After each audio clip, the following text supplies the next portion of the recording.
prieteni, astăzi jucăm pe Roblox. Cum se zice? Nu știu, Brookhaven. Ok. Toți prietenii mei, tot.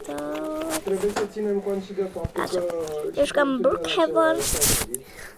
Și prețul cerealelor pe burse este unul din cei doi factori care influențează prețul îngrășămintelor. Pe lângă gaz și prețul cerealelor a tras îngrășămintele sus.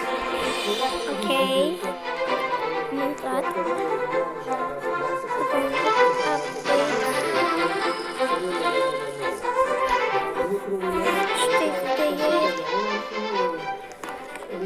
Lăsăm la o parte șocul de moment.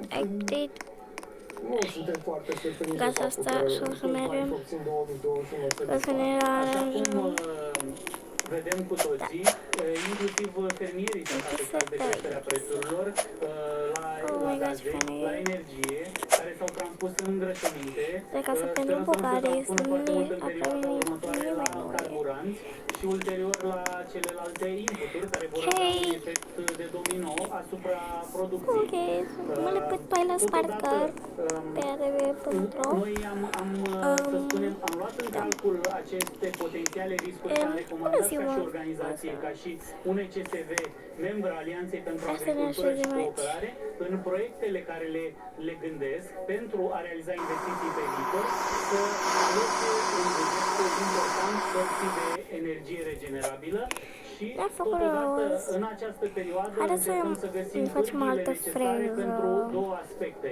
Prima, dacă cooperativa realizează o investiție în energie regenerabilă, energia respectivă să poată să fie depozitată și folosită ulterior, inclusiv de către membrii cooperatori, nu doar de către să fie depozitată, transportată și să poată transmisă în rețea și utilizată, preluată din rețea de către membrii cooperatori, pentru că aceste investiții, pentru a fi fezabile din punct de vedere economic, necesită un efort foarte mare financiar și nu rentează să fie desfășurate de fiecare fermier în parte. Avem în vedere am solicitat inclusiv la nivelul Alianței pentru Agricultură și Cooperare identificarea unei soluții pentru un parteneriat ca ANIF-ul, de exemplu, să achiziționeze energie la preț de producător, să nu mai treacă printr-un furnizor, așa cum s-a mai întâmplat în trecut, în 2015. Este o acțiune ilogică, atipică, ca statul român să producă pe de o parte energie, dar pe de altă parte tot statul român, printr-o altă entitate, să cumpere de la un distribuitor energia pe care trebuie să o folosească într-un sector de importanță strategic, precum cel de irigații.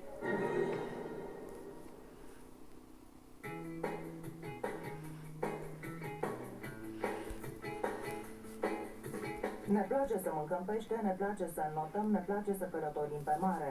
Dar toate aceste lucruri, inclusiv bunăstarea socială, căci aprovizionarea cu mărfuri și materii prime esențiale și păcarea apei, depinde de existența unor... Și cum am mai să-mi iau o căsuță, mulțumesc la House, Pino Club, constituie principalele amenințări pentru oceane și mări. Dar toate acestea vor putea fi evitate dacă sunt respectate obiectivele strategiei Comisiei Europene pentru mediul maritim, care până în 2030 propune prevenirea și reducerea poluării marine, gestionarea și protecția durabilă a ecosistemelor marine, și asigurarea unui pescuit care să nu pună în pericol dispariția unor specii. România este direct interesată de respectarea acestei obiective, pentru că are 245 de kilometri de coastă marină, iar apele românești ale Mării Negre sunt localizate între Libia și Panafrica. Un pericol pentru Marea Neagră îl constituie și Dunărea, care este colectorul tuturor emisiilor de poluanți din țările riverane. Acest lucru afectează atât apele fluviului cât și pe cele ale zonei costiere. O altă amenințare pentru apele marine constituie deversările de petrol și poluările accidentale, ca urmare a rolului regiunii Mării Negre de rută de tranzit pentru principalele exporturi de petrol și gaze naturale.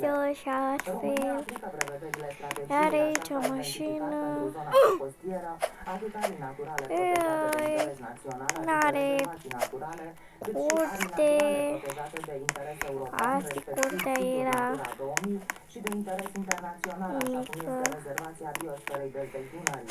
care nu pot să te Strategia roage vizează și super. de pește din apele Uniunii s-au deteriorat în mod dramatic în ultimele 3 decenii. Acest Are lucru este provocat de poluare, introducerea Are de două specii canapele, exotice are și un de televizor pescuitul foarte excesiv. fain. Chiar în urmă cu o lună, în Are decembrie aici 2021, statele membre UE au participat la mult, hai să consultări schimbăm pe... trilaterale pentru a Uite, stabili mai să uită posibilitățile de pescuit pentru astea, majoritatea speciilor ok. comerciale din apele Uniunii Aici și din avem apele din ceva afara de Uniunii, din Marea sportivitate. Mediterană, din Marea Neagră, Oceanul Atlantic și Marea Nordului Aici pentru așa, anul 2022. poște, așa, Consiliul Agricultură și Pescuit se renunește pentru a wow, stabili super limitele tare. de captură pentru anul următor, cunoscute și sub Mutăm pe denumirea de unul, capturi mutăm totale pe permise asta. pentru Faină. majoritatea stocurilor Și comerciale masă, de că pește, uitați pe masă. împreună cu cotele naționale pentru fiecare specie, Stați, în vederea sustenabilității stocurilor de pește mă urc aici și a sus. sectorului pescuitului Ce din avem la Uniune, motor? Aici precum avem și un a balcon dimensiunilor super ecologice, turistic. economice și Foarte sociale ale frumos. pescuitului. În urma acestor discuții, Aici România a avem reușit menținerea camera, cotelor de 75 de tone la camera, Calcan și aproape 3500 cumva de tone la mașină. Scot în Marea Neagră. Menținerea acestora arată clar că România a făcut Uite, eforturi pentru aplicarea principiilor pescuitului aici durabil mai și că avem aceste eforturi au fost recunoscute camera și așa. apreciate de Comisia Avem o Europeană. baie foarte frumoasă. Asta o să fie camera mea. Uitați-vă ce fain e camera asta. Nu mai am văzut camera asta. Nu știu cum. Director general Camera asta. APIA. Să vedem cum stăm cu subvențiile, de ce Ok. întârzie unele, de ce nu sunt complete altele. Bună ziua și bine ne-am regăsit. Suntem la început de an și cu avalanșa asta de prețuri, de Unde are asta? Frinte, bă. mâncarea ce se simte astăzi. La producție care a văzut în facturile De unde are asta? sau cele de acasă, creșterile de prețuri la de la energie și așa mai departe. Dar de ce nu pot să... Să vedem cum ne va afecta. Totuși, în marea asta de Vreau și o să o caut. avem și o Hai că mă duc la Motobills. siguranța este dată de subvențiile care sunt acordate în agricultură, cele care vin din bani europeni și din bani naționali. Am găsit-o. Să fie bani și pentru subvențiile din bani naționali. Subvențiile care sunt date de APIA, Agenția pentru Intervenție în Agricultură. Așadar, cum am zis, tare e. să vedem din ediția noastră, în legătură cu directorul general APIA, referitor Ok. cele care sunt sigur bani care sunt siguri să încerci cum vor veni și să ne stăm în 2023. Bună ziua, domnule director, mulțumim că ne-ați primit în Dacă v-a plăcut acest video, puteți da like, share și subscribe.